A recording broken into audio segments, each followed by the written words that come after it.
Welcome back. അപ്പൊ ഇന്ന് ഞാൻ വന്നിരിക്കുന്നത് ഒരു ഇൻഫോർമേറ്റീവ് ആയിട്ടുള്ള വീഡിയോ ആയിട്ടാണ്. നിങ്ങൾ എല്ലാവരും തമ്മിൽ കണ്ടതുപോലെ ഇന്ന് ഞാൻ ഷെയർ ചെയ്യാനായിട്ട് പോകുന്നത് എന്റെ LPSAയുടെ ഇന്റർവ്യൂ എക്സ്പീരിയൻസ് ആണ്.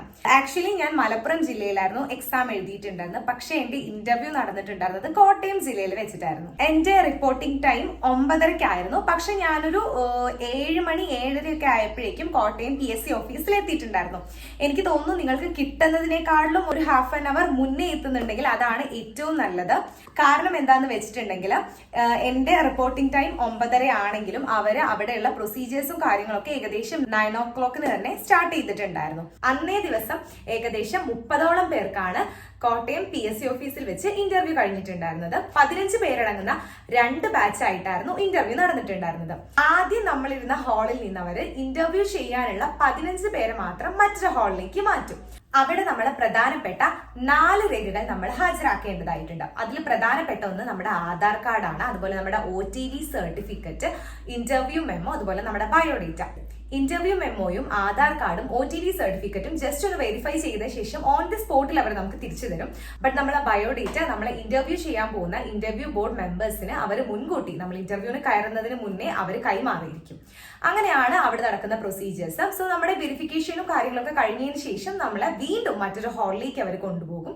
അതിനുശേഷം നമ്മുടെ സീരിയൽ നമ്പറിന്റെ അടിസ്ഥാനത്തിൽ നമ്മുടെ ഇന്റർവ്യൂ മെമ്മോയിൽ ഉണ്ടാവുന്ന സീരിയൽ നമ്പറിന്റെ അടിസ്ഥാനത്തിൽ അവരെന്ത് ചെയ്യും, നമ്മളെ ക്രമീകരിച്ച് അവിടെ ഇരുത്തും. അതിൽ നിന്നും ഒരു 5 പേരെ അവർ മുന്നോട്ട് മാറ്റിയിരുത്തുന്നുണ്ടായിരിക്കും. ആ 5 പേരായിരിക്കും ആദ്യം തന്നെ ഇന്റർവ്യൂ അറ്റൻഡ് ചെയ്യാനായിട്ട് പോകുന്നത്. പിന്നീട് അവിടെ ഒരു ബെല്ല് ഉണ്ടായിരിക്കും. ആ ബെല്ല് റിങ് ചെയ്യുന്നതിനനുസരിച്ചിട്ടായിരിക്കും ഓരോരുത്തരും ഇന്റർവ്യൂവിന് വേണ്ടി അകത്തേക്ക് പ്രവേശിക്കേണ്ടത്.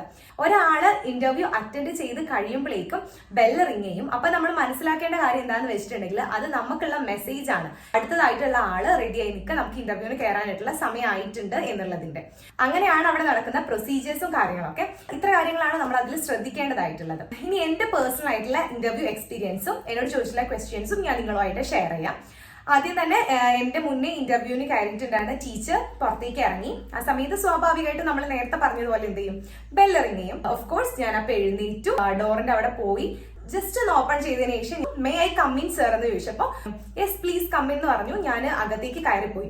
അപ്പൊ ഞാൻ മനസ്സിൽ മുൻകൂട്ടി കുറെ കാര്യങ്ങൾ പ്ലാൻ ചെയ്തിട്ടാണ് പോകുന്നത് എന്ന് നിങ്ങൾ ആലോചിക്കണം. എല്ലാവരെയും പോലെ ഞാനും മുൻകൂട്ടി കുറെ കാര്യങ്ങൾ അവിടെ പോകുമ്പോൾ ഇപ്പം രാവിലെ ആണെങ്കിൽ ഗുഡ് മോർണിംഗ് പറയണം, അല്ലെങ്കിൽ 12 o'clock ശേഷം ആണെങ്കിൽ ഗുഡ് ആഫ്റ്റർനൂൺ പറയണം, അതുപോലെ വൈകുന്നേരം ആണെങ്കിൽ ഗുഡ് ഈവനിങ് പറയണം. ഇങ്ങനെയുള്ള കാര്യങ്ങളൊക്കെ പ്ലാൻ ചെയ്താണ് പോകുന്നത്. ഞാൻ കയറിയ സമയത്ത് തന്നെ അവിടെ ഉണ്ടായിരുന്ന ബോർഡിൽ ഉണ്ടായിരുന്ന സർ എന്നോട് ഗുഡ് ആഫ്റ്റർനൂൺ അപർണ ഇരിക്കൂ എന്ന് പറഞ്ഞു. അപ്പോൾ ഞാൻ പ്ലാൻ ുള്ള കാര്യങ്ങളൊക്കെ അവിടെ എനിക്ക് മിസ്സായി പോവാണ് ചെയ്തത്. അതുകൊണ്ട് നമ്മൾ മുൻകൂട്ടി കാര്യങ്ങൾ പ്ലാൻ ചെയ്യുന്നതിൽ തെറ്റില്ല. ബട്ട് അതുപോലെ നടക്കണം എന്ന് വിചാരിച്ചിട്ടുണ്ടെങ്കിൽ അത് നടക്കാൻ ചാൻസ് കുറവാണ്. അതുകൊണ്ട് നമുക്ക് എങ്ങനെയുള്ള ഒരു സിറ്റുവേഷൻ ആണോ അവിടെ ഉണ്ടാവുന്നത് അതിനെ കണ്ടറിഞ്ഞ് മാനേജ് ചെയ്ത് നല്ല രീതിയിൽ മുന്നോട്ട് പോകാനാണ് നമ്മൾ ഫസ്റ്റ് ആയിട്ട് ശ്രമിക്കേണ്ടത്. ഞാൻ ഇന്റർവ്യൂ അറ്റൻഡ് ചെയ്ത സമയത്ത് ആ ബോർഡിൽ 2 ടീച്ചേഴ്സ് ആയിരുന്നു ഉണ്ടായിരുന്നത്. ഞാൻ ചെന്ന് കയറിയ സമയത്ത് തന്നെ ആദ്യമായിട്ട് ആ സാർ എന്നോട് ചോദിക്കുന്നത് അപർണ ഓവർ കോൺഫിഡന്റ് ആണോ.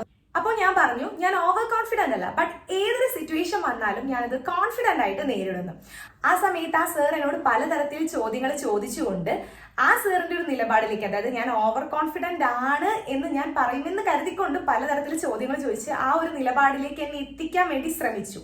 ബട്ട് അപ്പോഴും ഞാൻ എൻ്റെ ഒരു നിലപാടിൽ തന്നെ ഉറച്ചു നിന്നു. ഞാൻ ഓവർ കോൺഫിഡന്റ് അല്ല, ബട്ട് ഞാൻ എന്താണ് ഏതൊരു സിറ്റുവേഷൻ വന്നാലും ഞാൻ അതിനെ കോൺഫിഡന്റ് ആയിട്ട് നേരിടുമെന്ന് പറഞ്ഞു. നമുക്കുള്ളൊരു നിലപാടുമായി നമ്മൾ എത്രമാത്രം യോജിച്ചു പോകുന്നു എന്നതിനെ മനസ്സിലാക്കാനും അതിനൊന്ന് കാൽക്കുലേറ്റ് ചെയ്യാനും വേണ്ടിയിട്ടായിരിക്കണം മേ ബി ആദ്യം തന്നെ എന്നോട് അങ്ങനെ ഒരു ചോദ്യം ഉന്നയിച്ചത്.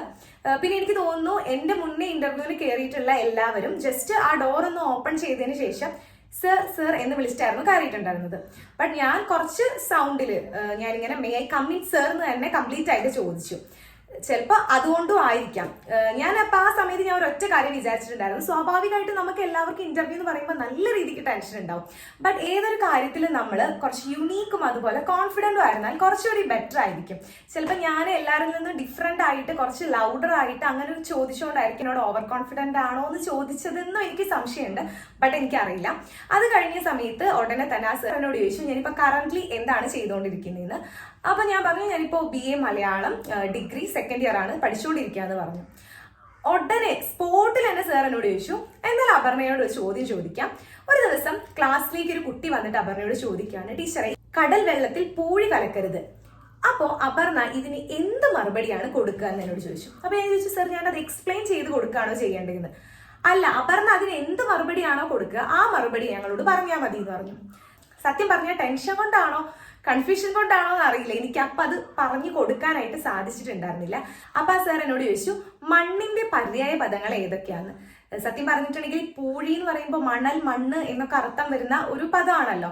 ചിലപ്പോൾ അതുമായിട്ടൊന്ന് കണക്ട് ചെയ്യിക്കാൻ വേണ്ടിയിട്ടായിരിക്കും എന്നോട് അങ്ങനെ ചോദിച്ചിട്ടുണ്ടായിരുന്നത്. ടെൻഷൻ കൊണ്ട് എനിക്ക് അതും എന്ത് ചെയ്യാൻ കഴിഞ്ഞില്ല, പറയാൻ കഴിഞ്ഞില്ല. അപ്പൊ തന്നെ ഞാൻ സാറിനോട് പറഞ്ഞു, സോറി സർ, ഞാൻ പുറത്തിറങ്ങിയിട്ട് അപ്പൊ തന്നെ ഇത് ക്ലിയർ ചെയ്തോളാം, ഞാൻ റെഫർ ചെയ്തിട്ട് ഇത് ക്ലിയർ ചെയ്തോളാം. അത് കഴിഞ്ഞ ഉടനെ തന്നെ അടുത്ത ടീച്ചറുടെ ഊഴായിരുന്നു.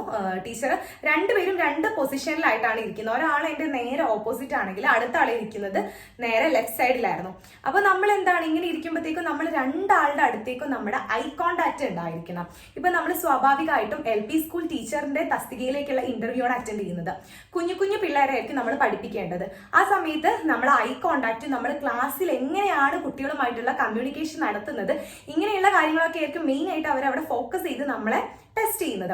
അപ്പൊ ഈ കാര്യങ്ങളിലൊക്കെ നമ്മൾ 100-ൽ 100 കൊടുത്തിട്ടുണ്ടെങ്കിൽ നമുക്ക് ഇന്റർവ്യൂവിന് അത്യാവശ്യം നല്ല രീതിക്ക് തന്നെ മാർക്ക് സ്കോർ ചെയ്യാൻ കഴിയുന്നതാണ് എനിക്ക് തോന്നുന്നത്. അടുത്തതായി ടീച്ചറാണ് എന്നോട് ചോദ്യം ചോദിച്ചിട്ടുണ്ടായിരുന്നത്. LP തലത്തിലെ ക്ലാസ്സിലെ കുട്ടികൾക്ക് നൽകാവുന്ന ഒരു പ്രവർത്തനം പറയാമോ എന്നോട് ചോദിച്ചു. ഓരോ ചിത്രങ്ങൾ കാണിച്ചു കൊടുത്തിട്ട് ആ ചിത്രങ്ങളെ ഡിസ്ക്രൈബ് ചെയ്തുകൊണ്ട് എഴുത്തുകൾ എഴുതാം എന്നുള്ള രീതിയിൽ ഞാൻ പറഞ്ഞു. അപ്പൊ ആ ടീച്ചർ എന്നോട് ചോദിച്ചു, 1ാം ക്ലാസ്സിൽ പഠിക്കുന്ന കുട്ടിക്ക് എഴുതാൻ സാധിക്കുമോ എന്ന്. അപ്പൊ ഞാൻ പറഞ്ഞു, 1ാം ക്ലാസ്സിൽ പഠിക്കുന്ന കുട്ടിക്കാണെങ്കിൽ എന്നാൽ നമുക്ക് വേറൊരു പ്രവർത്തനം കൊടുക്കാം. നമുക്ക് ICT ഉപയോഗിച്ചുകൊണ്ട് ഒരു കവിത കുട്ടികൾക്ക് പ്ലേ ചെയ്ത് കാണിക്കാം. അതിനുശേഷം എന്ത് ചെയ്യാം, അത് അവരോടൊന്ന് മൗനമായി ചൊല്ലാൻ പറഞ്ഞതിന് ശേഷം ടീച്ചർ ഈണത്തിലും താളത്തിലും കുട്ടികളത് ചൊല്ലിക്കേൾപ്പിക്കുന്നു. പിന്നീട് കുട്ടികളെ വിവിധ ഗ്രൂപ്പുകളായി ഡിവൈഡ് ചെയ്തുകൊണ്ട് വ്യത്യസ്ത ഈണവും താളവും കണ്ടെത്തി ആ പോയം അല്ലെങ്കിൽ ആ കവിത ഒന്ന് പ്രസന്റ് ചെയ്യാൻ അവരോട് നമുക്ക് പറയാം. അപ്പൊ ഇങ്ങനെയാണ് ഞാൻ പറഞ്ഞത്. ഈ ഒരു കാര്യം പറഞ്ഞപ്പോഴത്തേക്കും മിസ്സിന് അത് ഓക്കെ ആയിരുന്നു. അപ്പൊ ഞാൻ ഈ ഒരു പ്രവർത്തനം പറഞ്ഞത് ഒരു മഴപ്പാട്ടിനെ ബേസ് ചെയ്തിട്ടായിരുന്നു. സ്പോട്ടിൽ തന്നെ ആ ടീച്ചർ പറഞ്ഞു, എന്നാ മഴയെ കുറിച്ചൊരു പാട്ട് പാടാമോ എന്ന്. അപ്പൊ ഞാൻ പാടിയ പാട്ട് ഇതാണ്, ഒരു ചെറിയൊരു മഴ കവിത, കുഞ്ഞുണ്ണി മാഷിന്റെ. മഴ മഴ മഴ മഴ മഴ വന്നു, മഴ മഴ മഴ മഴ മഴ വന്നു, മലയുടെ മുകളിൽ തങ്ങാതെ, മാളിക മുകളിൽ തങ്ങാതെ, മഴ മഴ മഴ മഴ മഴ വന്നു, മിഴികൾക്കുത്സവമായി വന്നു. ഈ ഒരു ചെറിയൊരു മഴപ്പാട്ടാണ് ഞാൻ ചൊല്ലിക്കൊടുത്തത്. പാട്ട് പാടി കഴിഞ്ഞപ്പോഴത്തേക്കും ടീച്ചറുടെ അടുത്ത ക്വസ്റ്റ്യൻ എത്തിയിട്ടുണ്ടായിരുന്നു. എന്നോട് ചോദിച്ചു, ഇങ്ങനെ ഒരു പ്രവർത്തനം കൊടുക്കുന്നതിൽ നിന്ന് കുട്ടി എന്ത് തരത്തിലുള്ള ശേഷിയാണ് ആർജിക്കുക എന്ന്. അപ്പൊ ഞാൻ പറഞ്ഞു, ഈ കുട്ടികളിലെ ആസ്വാദന മനോഭാവം വളർന്നു വരുമെന്ന്. ഇപ്പോൾ നമുക്കറിയാം, നമ്മുടെ സമൂഹത്തിൽ നടക്കുന്ന പല പ്രശ്നങ്ങൾക്കും പ്രധാന കാരണം എന്ന് പറഞ്ഞിട്ടുണ്ടെങ്കിൽ മനുഷ്യന്മാരിലുള്ള ആസ്വാദന മനോഭാവത്തിന്റെ കുറവ് മൂലമാണ് അത് വരുന്നത് എന്ന്.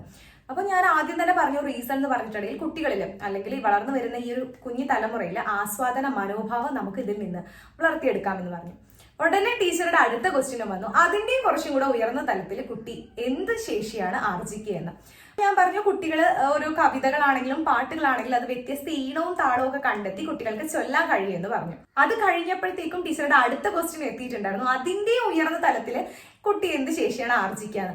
ഇത് ഇങ്ങനെ സ്റ്റെപ്പ് ബൈ സ്റ്റെപ്പ് ആയിട്ട് ടീച്ചർ ചോദിക്കുന്നുള്ള കാര്യം ഞാൻ ഒരിക്കലും എക്സ്പെക്ട് ചെയ്തിട്ടേ ഉണ്ടായിരുന്നില്ല. ഇപ്പൊ നമുക്കറിയാം, ഇപ്പൊ കുട്ടികളാണെങ്കിൽ നല്ലൊരു കളർഫുൾ ആയിട്ടുള്ള ഒരു മിഠായിയുടെ കവർ ആയിക്കോട്ടെ, ഒരു പുതിയ കൊട ആയിക്കോട്ടെ, ബുക്ക് ആയിക്കോട്ടെ, അവരിടുന്ന ഡ്രസ്സ് ആയിക്കോട്ടെ, അതിനെയൊക്കെ വർണ്ണിച്ചുകൊണ്ട് അവർ തന്നെ വരികൾ സ്വയം ഉണ്ടാക്കി പാട്ടുകളും മറ്റൊക്കെ ചൊല്ലാറുണ്ട്. അപ്പൊ ഞാൻ അങ്ങനെ പറഞ്ഞു, ഓരോ ഒബ്ജക്ട്സിനെയൊക്കെ വെച്ചുകൊണ്ട് അവർ സ്വന്തമായിട്ട് വരികളൊക്കെ ഉണ്ടാക്കിക്കൊണ്ട് അതിനെ ഡിസ്ക്രൈബ് ചെയ്തുകൊണ്ട് പാട്ടുകളൊക്കെ പാടാൻ തുടങ്ങുന്നു ടീച്ചറോട് പറഞ്ഞു. അവിടെ അതും കംപ്ലീറ്റ് ആയി. അതിനുശേഷം അടുത്തതായിട്ട് സാറിന്റെ ഭാഗത്തു നിന്നുള്ള ചോദ്യമായിരുന്നു എനിക്ക് ഉണ്ടായിരുന്നത്. സാർ എന്നോട് ചോദിച്ചു, അപർണ ഇങ്ങനെ ക്ലാസ് എടുക്കുന്നതിന്റെ ഇടയിൽ പെട്ടെന്ന് ഒരു കുട്ടി എഴുന്നേറ്റ് നിന്നിട്ട് പറയാണ്, ടീച്ചർ ഒരു പൊട്ട ടീച്ചറാണ്, ടീച്ചർ ക്ലാസ് എടുക്കുന്ന ഒന്നും ഞങ്ങൾക്ക് മനസ്സിലാവുന്നില്ല, ടീച്ചർ ക്ലാസ്സിൽ നിന്ന് ഇറങ്ങിപ്പോണെന്ന്. അപ്പോൾ ഞാൻ ആ ഒരു സാഹചര്യത്തിൽ എങ്ങനെ പ്രതികരിക്കും എന്നായിരുന്നു സാറിന്റെ ചോദ്യം. ഞാൻ പറഞ്ഞു, സ്വാഭാവികമായിട്ടും ഓരോരോ കുട്ടികളും ഡിഫറെന്റ് ആണ്, അവർക്ക് ഓരോ രീതിയിൽ പറഞ്ഞു കൊടുക്കുമ്പോഴായിരിക്കും മനസ്സിലാവുന്നത്. ഞാൻ ആ കുട്ടിയോട് ചെന്ന് ആ കുട്ടിക്ക് ഏത് രീതിയിൽ പറയുമ്പോഴാണോ മനസ്സിലാവുന്നത് ആ കാര്യം ചോദിച്ചു മനസ്സിലാക്കി ഞാൻ ക്ലാസ് എടുക്കുന്ന രീതിയിൽ എൻ്റെ ശൈലിയിൽ മാറ്റം വരുത്തിക്കൊണ്ട് എല്ലാവർക്കും ഒരുപോലെ മനസ്സിലാവുന്ന രീതിയിൽ ക്ലാസ് എടുക്കാൻ ശ്രമിക്കുമെന്ന് പറഞ്ഞു. അപ്പൊ സാർ എന്നോട് പറഞ്ഞു, അങ്ങനെയൊന്നും അല്ല അപർണ ഞാൻ ചോദിച്ചത്, ഈ ഒരു സമയത്ത് അപർണ എങ്ങനെ പ്രതികരിക്കുമെന്ന് ചോദിച്ചു. ഞാൻ പറഞ്ഞു, ആ കുട്ടിയോട് ഞാൻ ഇരിക്കാൻ പറയും, എന്നിട്ട് കുട്ടിയുടെ ചുറ്റുപാടും സാഹചര്യങ്ങളൊക്കെ പതിയെ പതിയെ മനസ്സിലാക്കിക്കൊണ്ട് ആ കുട്ടിക്ക് ഏത് തരത്തിലുള്ള ഒരു കൈത്താങ്ങാണോ ഞാൻ കൊടുക്കേണ്ടത് അത് മനസ്സിലാക്കി അതനുസരിച്ച് ആ കുട്ടിക്ക് കൈത്താങ്ങ് നൽകിക്കൊണ്ട് പഠനശൈലിയിൽ മാറ്റം വരുത്തി കുട്ടിയെ മുന്നോട്ട് കൊണ്ടുപോകുന്നു പറഞ്ഞു. പിന്നീട് എന്റെ ഏതൊരു ശൈലിയാണോ ഏതൊരു രീതിയാണോ അവർക്ക് മനസ്സിലാവാത്തത് അത് ഞാൻ മാറ്റം വരുത്തിക്കൊണ്ട് ക്ലാസ്സുകൾ നല്ല രീതിയിൽ എടുക്കുമെന്ന് പറഞ്ഞു. ഇപ്പൊ ടീച്ചർ എന്നോട് ചോദിച്ചു, ഒരു ടീച്ചിങ് മാനുവൽ എഴുതുന്ന സമയത്ത് നമ്മൾ എന്തൊക്കെ കാര്യങ്ങളാണ് ശ്രദ്ധിക്കേണ്ടതെന്ന്. ഞാൻ പറഞ്ഞു, ആദ്യമായിട്ട് പാർട്ട് എയിൽ പ്രാഥമിക വിവരങ്ങൾ, അധ്യാപികയുടെ പേര്, ക്ലാസ് അങ്ങനെ പറഞ്ഞു വന്നപ്പോഴത്തേക്ക് പറഞ്ഞു അതൊന്നും പറയണം, അതിന് ശേഷമുള്ള കാര്യം പറഞ്ഞാൽ മതി എന്ന് പറഞ്ഞു. പിന്നീട് അതിനുശേഷം പാർട്ട് ബിയിൽ വരുന്ന ആശയങ്ങൾ, ശേഷികൾ, നൈപുണ്യങ്ങൾ ഇങ്ങനെയുള്ള കാര്യങ്ങൾ പറഞ്ഞപ്പോൾ അവർ പറഞ്ഞു ഈ കാര്യങ്ങൾ പറയണ്ട, നമ്മളെ ടീച്ചിങ് മാനുവലിൽ എന്ത് കാര്യങ്ങളാണ് എഴുതാന്ന് ചോദിച്ചു. അപ്പോൾ ഞാൻ അതിന് മറുപടിയായി പറഞ്ഞത്, നമ്മൾ ക്ലാസ്സിലേക്ക് എത്തി അതിനുശേഷം ആ കുട്ടികളെ ഇന്ററാക്ഷനിലൂടെ നമ്മൾ ക്ലാസ് എടുക്കുന്നതിന് വേണ്ടി ഒന്ന് പ്രിപ്പയർ ചെയ്യണം. അതുപോലെ നേരിട്ട് നമ്മൾ ക്ലാസ് എടുക്കാൻ പോകുന്നത് ഇന്ന കാര്യമാണെന്ന് പറയാതെ അവരുടെ മുന്നറിവുകളൊക്കെ പരിശോധിച്ചുകൊണ്ട് നമ്മൾ എന്ത് ചെയ്യണം, മെല്ലെ ക്ലാസ്സിലേക്ക് കടക്കണം എന്ന രീതിയിൽ പറഞ്ഞപ്പോൾ എന്നോട് ചോദിച്ചു, ഇങ്ങനെയാണോ അപർണ ടീച്ചിങ് മാനുവൽ എഴുതാന്ന് ചോദിച്ചു. അപ്പൊ പറഞ്ഞു, സോറി സർ, ടീച്ചിങ് മാനുവൽ എഴുതുന്ന രീതിയിലാണെങ്കിൽ ഞാൻ പറഞ്ഞുതരാന്ന് പറഞ്ഞു. ക്ലാസ്സിലെത്തി സൗഹൃദ സംഭാഷണത്തിലൂടെ കുട്ടികളെ ക്ലാസ്സിന് വേണ്ടി തയ്യാറാക്കുന്നു എന്ന് പറഞ്ഞപ്പോഴത്തേക്കും എന്നോട് പറഞ്ഞു മതി എന്ന് പറഞ്ഞു. അവർ ചോദിക്കുന്ന ചോദ്യങ്ങളോടുള്ള നമ്മുടെ ഉത്തരങ്ങൾ നമ്മൾ പറഞ്ഞ് കംപ്ലീറ്റ് ചെയ്യണമെന്നില്ല. അതിനിടയിൽ അവർക്ക് നമ്മളോട് വേറെ ചോദ്യങ്ങൾ ചോദിക്കാനുണ്ടെങ്കിൽ സ്പോട്ടിൽ തന്നെ അവർ നമ്മളോട് സ്റ്റോപ്പ് ചെയ്യാൻ പറഞ്ഞിട്ട് അടുത്ത ചോദ്യങ്ങൾ ചോദിക്കും. അതുപോലെ എന്നോട് ഇത് ഞാൻ പറഞ്ഞ സമയത്ത് എന്നോട് അവിടെ വെച്ച് സ്റ്റോപ്പ് ചെയ്തിട്ട് അവരെന്നോട് ചോദിച്ചു മതി, ഇനി നമ്മൾ ഈ ഒരു ടീച്ചിങ് മാനുവൽ എഴുതുന്ന സമയത്ത് അവസാനമായിട്ട് നമ്മൾ എന്ത് കാര്യമാണ് എഴുതാന്ന് ചോദിച്ചു. ആ സമയത്ത് ഞാൻ പറഞ്ഞു റിഫ്ലക്ഷൻ നോട്ട്, അതായത് പ്രതിഫലനാത്മക പേജ് എന്ന് പറഞ്ഞു. അതിൽ പറഞ്ഞ എന്ത് കാര്യം എഴുതാന്ന്, റിഫ്ലക്ഷൻ നോട്ട്സിൽ എഴുതുന്ന കാര്യങ്ങളും ഒക്കെ ഞാൻ എക്സ്പ്ലെയിൻ ചെയ്ത് കൊടുത്തു. അതും എന്നെ പൂർണ്ണമായിട്ട് പറയാൻ സമ്മതിച്ചില്ല. അതിന് മുന്നേ തന്നെ നമ്മൾ കുറച്ച് പറയുമ്പോഴത്തേക്കും അവർ സാറ്റിസ്ഫൈങ് ആണെങ്കിൽ നമ്മളോട് അത് അവിടെ വെച്ച് നിർത്താൻ അവർ പറയും. ഒരു ദിവസം ക്ലാസ്സിലെത്തി മുന്നേ തയ്യാറാക്കിയ ടീച്ചിങ് മാനുവൽ അനുസരിച്ച് ഞാൻ ക്ലാസ് എടുത്തു. ആ സമയത്ത് ക്ലാസ്സിലെ കുട്ടികൾക്കൊന്നും ക്ലാസ് മനസ്സിലായിട്ടില്ലെങ്കിൽ അന്നേ ദിവസത്തെ ടീച്ചിങ് മാനുവലിലെ റിഫ്ലക്ഷൻ നോട്ട് ഞാൻ എങ്ങനെ എഴുതുമെന്ന് ചോദിച്ചു. അതും ഞാൻ പറഞ്ഞു കൊടുത്തു. ഇങ്ങനെയുള്ള ഒരു കൊച്ചു ക്വസ്റ്റ്യൻസ് ആണ് എന്നോട് ചോദിച്ചിട്ടുണ്ടായിരുന്നത്. എന്നോട് ചോദിച്ച മറ്റൊരു കാര്യം എന്താണെന്ന് വെച്ചിട്ടുണ്ടെങ്കിൽ, നമ്മുടെ ബയോഡേറ്റയിൽ എഴുതിയതനുസരിച്ച് ഞാൻ എൻ്റെ നമ്മുടെ കായികപരമായിട്ടുള്ള കഴിവുകളൊക്കെ എഴുതാനുള്ള ഒരു കോളം ഉണ്ടല്ലോ, അവിടെ ഞാൻ എഴുതിയിട്ടുണ്ടായിരുന്നു. ഞാനൊരു റിയാലിറ്റി ഷോയിൽ പങ്കെടുത്തിട്ടുണ്ടായിരുന്നു, മഴവിൽ മനോരമയുടെ. അപ്പൊ ഞാൻ അത് എഴുതിയിട്ടുണ്ടായിരുന്നു. അതുപോലെ സംഘഗാനം, ദേശഭക്തി ഗാനം, മോണോ ആക്ട്, മാർഗം കളി, ഇതിലൊക്കെ പങ്കെടുത്തു എന്ന് എഴുതിയിട്ടുണ്ടായിരുന്നു. അപ്പൊ സാർ അത് ജസ്റ്റ് ഒന്ന് വായിച്ചിട്ട് എന്നോട് ചോദിച്ചു ഇതിലൊക്കെ പങ്കെടുത്തിട്ടുണ്ടല്ലേ എന്ന് ചോദിച്ചു. അല്ലാതെ അതിൽ നിന്ന് കൂടുതൽ ക്വസ്റ്റ്യൻസ് എന്നോട് ചോദിച്ചിട്ടുണ്ടായിരുന്നില്ല. പിന്നെ എനിക്ക് നിങ്ങളോട് പറയാനുള്ള ഒരു കാര്യം എന്താണെന്ന് വെച്ചിട്ടുണ്ടെങ്കിൽ, ഒരിക്കലും നമ്മൾ പ്രിപ്പയർ ചെയ്ത് പോകുന്ന കാര്യങ്ങൾ നമ്മളോട് അവിടെ ചോദിക്കുമെന്നിൽ നമുക്ക് 100% ഉറപ്പ് പറയാൻ പറ്റില്ല. മേ ബി നമ്മുടെ ഭാഗ്യം അനുസരിച്ച് ചിലപ്പോൾ അതിൽ നിന്ന് ക്വസ്റ്റ്യൻസ് വന്നേക്കാം. ഇപ്പൊ എന്റെ കേസ് പറയുകയാണെങ്കിൽ, ഞാൻ സൈക്കോളജിയിൽ കുറച്ച് കാര്യങ്ങളൊക്കെ നോക്കിയിട്ടാണ് പോയത്. നമ്മുടെ ബ്രൂണർ, സ്കിന്നർ, വൈഗോട്സ്കി അവരുടെ കുറച്ച് ആശയങ്ങൾ, അതുപോലെ മലയാള ഭാഷയിലേക്ക് വരികയാണ്. ഞാൻ BA മലയാളം പഠിക്കുന്ന സ്റ്റുഡന്റ് ആയതുകൊണ്ട് തന്നെ മലയാളം ബേസ് ചെയ്ത് ക്വസ്റ്റ്യൻസ് ഉണ്ടാവുന്ന കരുതി ഞാൻ മലയാളം അത്യാവശ്യം കുറച്ച് രീതിയിൽ മലയാളത്തിലെ പ്രധാന നോവലിസ്റ്റുകൾ, എഴുത്തുകാർ, അതുപോലെ ബാലസാഹിത്യ കൃതികൾ ഏതൊക്കെയാണ്, അതിന്റെ രചയിതാക്കൾ ആരാണ്, ഇങ്ങനെയുള്ള കുറച്ച് കാര്യങ്ങളൊക്കെ നോക്കിയിട്ടുണ്ടായിരുന്നു. അതാ പറയാൻ, അതുപോലെ കവിതകൾ ചൊല്ലാൻ, ഇങ്ങനെയുള്ള കുറച്ച് കാര്യങ്ങളൊക്കെ ഞാൻ പ്രിപ്പയർ ചെയ്തിട്ടുണ്ടായിരുന്നു. പിന്നെ സൈക്കോളജിയിൽ നേരത്തെ പറഞ്ഞ പോലെ നമ്മുടെ ബ്രൂണർ, സ്കിന്നർ, പിയാഷെ, വൈഗോട്സ്കി അവരെ കുറിച്ചൊക്കെ കുറച്ച് കാര്യങ്ങൾ നോക്കിയിട്ടുണ്ടായിരുന്നു. പിന്നെ ഇംഗ്ലീഷിൽ ചെറിയൊരു പോയിന്റ് ചൊല്ലാനാണ് പഠിച്ചിട്ടുണ്ടായിരുന്നത്. ഓരോ സ്പെസിഫിക് സബ്ജക്റ്റുകളിൽ ഞാൻ ക്ലാസ് എടുക്കാൻ വേണ്ടി പ്രിപ്പയർ ആയിട്ടുണ്ടായിരുന്നില്ല. അത് ഞാൻ ഹോണസ്റ്റ്ലി ഞാൻ പറയുകയാണ്. ഞാൻ ആകെ മലയാളം എന്നുള്ള വിഷയത്തിൽ മാത്രമേ ഒരു ക്ലാസ് പ്രിപ്പയർ ചെയ്തിട്ടുണ്ടായിരുന്നുള്ളൂ. അത് ഞാൻ ഒരു കവിതയിലൂടെ ക്ലാസ് മുന്നോട്ട് കൊണ്ടുപോകാന്നുള്ള രീതിയിലായിരുന്നു ആ ക്ലാസ് ഞാൻ പ്രിപ്പയർ ചെയ്തിട്ടുണ്ടായിരുന്നത്. പിന്നെ പറയുകയാണെങ്കിൽ, നമ്മൾ പ്രിപ്പയർ ചെയ്ത് പോകുന്നത് പോലെ തന്നെ നമ്മളോട് ചോദ്യങ്ങൾ ചോദിക്കണം എന്ന് പറഞ്ഞിട്ടുണ്ടെങ്കിൽ ഒരിക്കലും നടക്കുന്ന കാര്യമില്ല. അതുകൊണ്ട് തന്നെ ഏതൊരു രീതിയിലുള്ള ക്വസ്റ്റ്യൻസ് വന്നാലും ആ ഒരു സിറ്റുവേഷൻ അനുസരിച്ച് അത് മാനേജ് ചെയ്യാനുള്ള ഒരു കാലിബറാണ് നമ്മൾ ടീച്ചേഴ്സ് ഉണ്ടാക്കിയെടുക്കേണ്ടത്. പിന്നെ എനിക്ക് പറയാനുള്ള മറ്റൊരു കാര്യം എന്താണെന്ന് വെച്ചാൽ, കുറെ പേര് ഇങ്ങനെ പറയുന്നത് കേട്ട് നമ്മളെ ബയോഡേറ്റ് ബേസ് ചെയ്തിട്ടായിരിക്കും നമ്മളോട് എല്ലാ ക്വസ്റ്റ്യൻസും ചോദിക്കാന്ന്. ഒരിക്കലും അല്ല. നമുക്ക് ബയോഡേറ്റ് ബേസ് ചെയ്തിട്ട് ക്വസ്റ്റ്യൻസ് ചോദിക്കാനുള്ള ചാൻസും ഉണ്ട്, ബട്ട് അല്ലാണ്ടും ചോദ്യങ്ങൾ വരാനുള്ള സാധ്യതയുണ്ട്. അപ്പൊ നമ്മൾ ഓഫ് കോഴ്സ് നമ്മൾ ബയോഡേറ്റ് എഴുതുന്ന സമയത്ത് ഹോണസ്റ്റ്ലി 100% സത്യസന്ധമായിട്ടുള്ള കാര്യങ്ങൾ മാത്രം എഴുതുക. കാരണം ഇൻ കേസ് അതുമായി ബേസ് ചെയ്ത് ക്വസ്റ്റ്യൻസ് വരികയാണെങ്കിൽ അത് പറയാൻ കഴിഞ്ഞിട്ടില്ലെങ്കിൽ അത് നമ്മുടെ ഭാഗത്ത് നിന്ന് വരുന്ന ഏറ്റവും വലിയ ഫോൾട്ടാണ്. സോ അത് നിങ്ങൾ ശ്രദ്ധിക്കണം. അതോടൊപ്പം ബയോഡേറ്റ് ബേസ് ചെയ്ത് അല്ലാതെ ചോദ്യങ്ങൾ വന്നാലും അതിന് ഉത്തരം പറയാനുള്ള ഒരു ഇച്ഛാശക്തിയും നമ്മൾ വളർത്തിയിരിക്കണം. അടുത്തതായിട്ട് സർ എന്നോട് ചോദിച്ചിട്ടുള്ള ഒരു ചോദ്യം എന്ന് പറഞ്ഞിട്ടുണ്ടെങ്കിൽ, എന്തുകൊണ്ടാണ് ഈ ഒരു ടീച്ചിങ് പ്രൊഫഷൻ തിരഞ്ഞെടുക്കാനുള്ള കാരണം എന്നാണ്. സത്യം പറഞ്ഞാൽ എനിക്ക് +2 കഴിഞ്ഞതിന് ശേഷം DLED കോഴ്സിന് പോകാൻ താല്പര്യം ഉണ്ടായിരുന്നില്ല. ഞാൻ എൻ്റെ അമ്മയുടെ നിർബന്ധത്തിന് വഴങ്ങിയിട്ടാണ് ഞാൻ കോഴ്സിന് പോകുന്നത്. പക്ഷെ പോയി കഴിഞ്ഞപ്പോഴത്തേക്കും നമുക്കറിയാം, നമ്മുടെ ഫസ്റ്റ് സെമിസ്റ്ററിൽ ഒരു 5 days ഇന്റേൺഷിപ്പ് വരുന്നുണ്ട് അല്ലെ.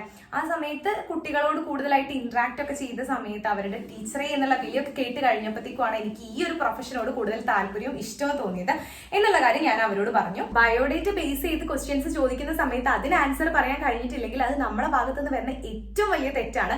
കാരണം അത്രയും സത്യസന്ധമായി നമ്മൾ എഴുതേണ്ട കാര്യങ്ങളാണ് അതിൽ കൊടുത്തിട്ടുള്ളത്. അപ്പൊ അതിൽ നിന്ന് തന്നെ നമുക്ക് ഉത്തരം പറയാൻ കഴിഞ്ഞിട്ടില്ലെങ്കിൽ അവിടെ അവരുടെ ഭാഗത്തു നിന്ന് നമ്മളെ കുറിച്ചൊരു വിലയിരുത്തൽ ഉണ്ടാകും. അതുകൊണ്ട് അതെല്ലാവരും ഫിൽ ചെയ്യുന്ന സമയത്ത് കറക്റ്റ് ആയിട്ട് ചെയ്യാൻ ശ്രമിക്കാം. പിന്നെ അതുമായി ബന്ധപ്പെട്ട് തന്നെ ചോദ്യങ്ങൾ ചോദിക്കണം എന്ന് നമുക്ക് പറയാൻ കഴിയില്ല. ഡിഫറെന്റ് ആയിട്ട് പുറത്തുനിന്നുള്ള ക്വസ്റ്റ്യൻസ് വരാൻ ചാൻസ് ഉണ്ട്. അപ്പൊ ഇത്രയൊക്കെയാണ് എന്റെ ഒരു ഇന്റർവ്യൂ അനുഭവമായിട്ട് നിങ്ങളോട് പറയാനുള്ളത്. ഏകദേശം ഒരു 8 to 10 മിനിറ്റിനുള്ളിലാണ് നമ്മുടെ ഇന്റർവ്യൂ ടൈം വരുന്നത്. നമ്മൾ പുറത്തിരുന്ന് ഓരോരുത്തർ ഇങ്ങനെ വരുന്നേ പോകുന്നേ നോക്കുമ്പോഴേക്കും നമുക്ക് കുറേ ലാഗ് അടിക്കുന്ന പോലെ തോന്നും. പക്ഷെ നമ്മൾ അകത്തെത്തിയ ശേഷം നമ്മുടെ ഇന്റർവ്യൂ നടക്കുമ്പോഴേക്കും നമുക്ക് പെട്ടെന്ന് സമയം കഴിഞ്ഞ പോലെ തോന്നും. അപ്പൊ എന്നോട് ഈ ഒരു റിഫ്ലക്ഷൻ നോട്ടിന്റെ കാര്യം കൂടെ ചോദിച്ചതിന് ശേഷം അവർ പറഞ്ഞു, ഓക്കെ അപർണ അത്രയേ ഉള്ളൂ, അപർണയുടെ ഇന്റർവ്യൂ കഴിഞ്ഞിട്ടുണ്ടെന്ന് പറഞ്ഞു. അവസാനം എന്നോട് best of luck, best wishes അങ്ങനെ എന്തോ ഒരു കാര്യം കൂടെ പറഞ്ഞു. അപ്പൊ ഞാൻ രണ്ടുപേരോടും താങ്ക് യു പറഞ്ഞിട്ട് പുറത്തേക്ക് ഇറങ്ങാനുണ്ടായത്. ഇനി എനിക്കും UP ഇന്റർവ്യൂ കൂടി ഉണ്ട്. സോ UP ഇന്റർവ്യൂവിന് ശേഷം എന്റെ പേഴ്സണൽ ആയിട്ടുള്ള എക്സ്പീരിയൻസ് ഇതുപോലെ ഞാൻ നിങ്ങൾക്ക് കൂടെ ഷെയർ ചെയ്യുന്നതായിരിക്കും. അപ്പൊ അത്രയേ ഉള്ളൂ. സോ ഇതുപോലുള്ള ഇൻഫോർമേറ്റീവ് വീഡിയോസിനായിട്ട് ഈ ചാനൽ ഒന്ന് സബ്സ്ക്രൈബ് ചെയ്യുക. അതുപോലെ തൊട്ടടുത്ത് കാണുന്ന ബെല്ലൈക്കൺ കൂടി ഒന്ന് പ്രസ് ചെയ്തിട്ടുണ്ടെങ്കിൽ ഞാൻ അപ്ലോഡ് ചെയ്യുന്ന വീഡിയോസ് നോട്ടിഫിക്കേഷൻ ആയിട്ട് നിങ്ങൾക്ക് അപ്പോൾ തന്നെ ലഭിക്കുന്നതായിരിക്കും.